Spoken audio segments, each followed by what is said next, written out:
Although the Windows PC market is full of new kinds of machines like tablets, convertible 2-inch 1S, and ultra-thin machines, there are still plenty of full-size, traditional notebooks to choose from. They come in at all price points, from $500 budget laptops, to high-end performance machines costing over $2,000. In our Asus Vivobook Pro N580 review, we took a look at a reasonably priced machine that offers high-end components.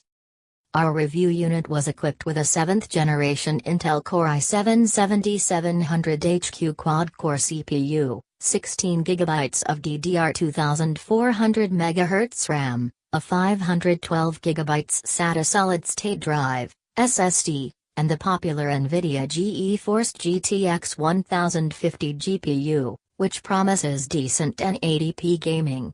Asus has priced that configuration at $1,300, which is a solid price for a 15.6-inch machine with a touch display. The Vivobook Pro N580 is something of a throwback. It's a full-size notebook with a large 15.6-inch display, and its large bezels dictate a larger chassis than you'll find on many contemporary machines over $1,000. In fact, it feels downright chunky compared to other modern notebooks with more minimal bezels. Compared to the Dell XPS 15, for example, the Vivobook Pro N580 is almost an inch wider, half an inch deeper, and thicker, at 0.81 inches versus 0.66 inches. While it's larger in overall dimensions, it's not terribly heavy at 4.8 pounds. That's due primarily to its materials, which are a combination of an aluminum lid, keyboard deck, and plastic bottom. Its rather small 47 watt-hour battery likely shaves off some weight as well, but the XPS 15 comes in at 4.5 pounds, when configured with a 97 watt-hour battery, over twice the size.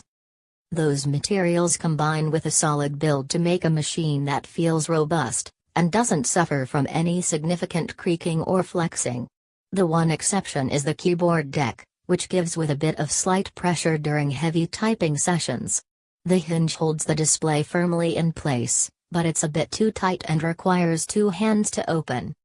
The Vivobook Pro N580 looks modern thanks to its attractive icicle gold color scheme and brushed hairline finish.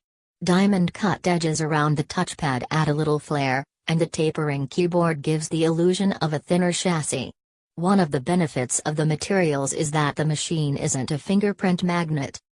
The larger chassis have one big advantage: thermal management.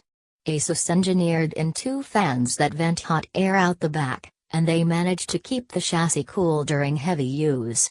Noise is a factor, however, when the fans are working their hardest. Another advantage of the Vivobook Pro N580's bulk is that there's plenty of room for connectivity options, and Asus took good advantage of it. On the left-hand side there's a proprietary power connector, a Gigabit Ethernet port, a USB 3.0 Type-A port, a full-size HDMI port, and a USB 3.1 Type-C port. On the right side, there's a Kensington lock slot, two USB 2.0 Type-A ports, a 3.5mm headset port, and an SD card reader.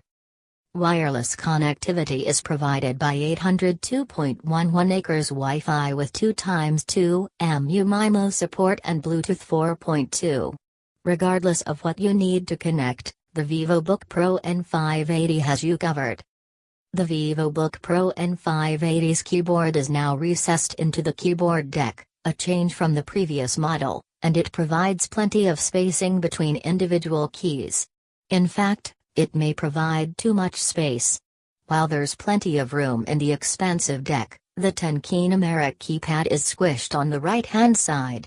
All the important keys, such as Shift and Enter, are the right sizes, and the Control and Alt keys are in the right places, but the arrow keys are small, and mixed in with the lower row of the keypad. The keyboard's feel is OK. Key travel is surprisingly shallow, with keystrokes bottoming out before you'd expect, but the action is nevertheless crisp with nice feedback. Touch typists will get up to speed quickly enough, but it's still not the most comfortable typing experience we've experienced, particularly given all the space that Asus had to work with. While the keyboard is backlit with 3 brightness levels, it never gets bright enough to overcome ambient lighting, and so is only useful in truly dark environments.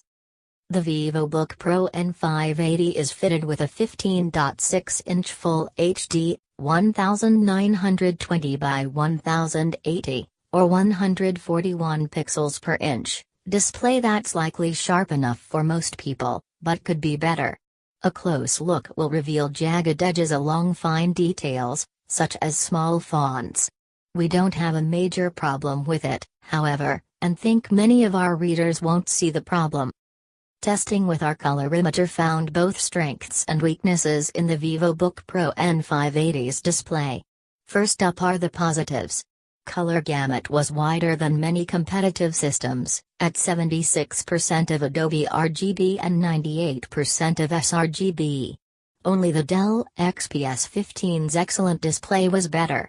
Color accuracy was also good at 1.65, lower is better in this test, and anything below 1 indicates near perfect color. Finally, gamma was just slightly dark at a reading of 2.3, 2.2 is ideal, so the perceived brightness of content is close to what was intended. On the other hand, contrast was a bit low, hitting a ratio of 620:1 at full brightness, and the display was dim at 240 nits. That's helped by the anti-glare coating, but it still means the display is going to be harder to see than it should